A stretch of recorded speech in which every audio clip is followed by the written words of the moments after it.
telegram s adresou svět, píšu v něm 5 lídných vět. Jedné dívce. A kdo pak ví, kam mi pošta doručí a kolik náhod mu propučí. Chtěl bych jen vidět zář očí, které budou je číst.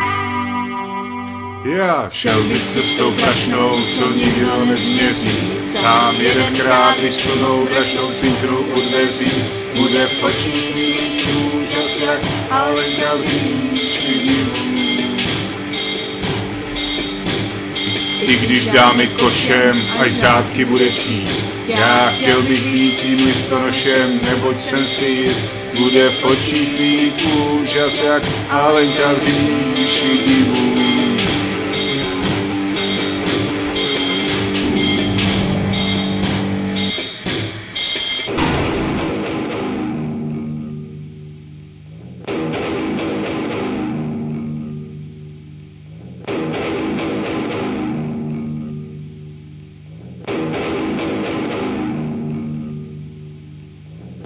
Já nechal všechna okna do kořán a díval se na svět ze všech stran. Jak se kouří. A celý den přemítám o dívce neznámé, proč už se dávno neznáme. Snad adresu najde toto poselství mé.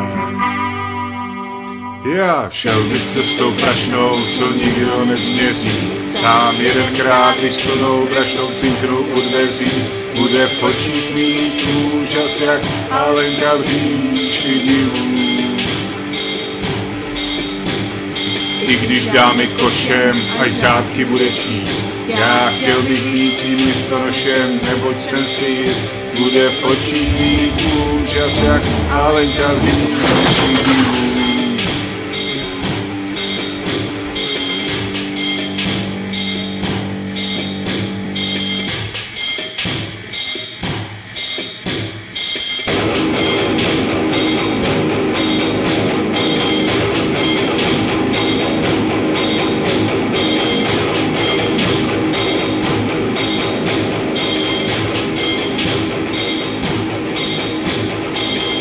Odmítli můj telegram a řekli poslat jej není kam.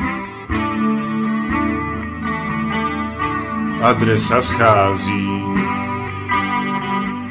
a celý den přemítám o dívce neznámé, proč už se dávno neznáme.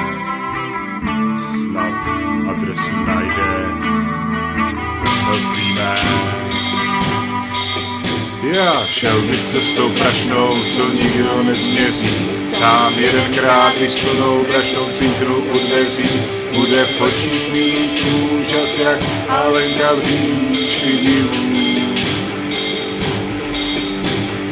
I když dámy košem, až řádky bude číst. Já chtěl bych být tím listonošem, neboť jsem si jist, bude v očích mít úžas jak Alenka v říši divů. Bude v očích mít úžas, jak Alenka v říši.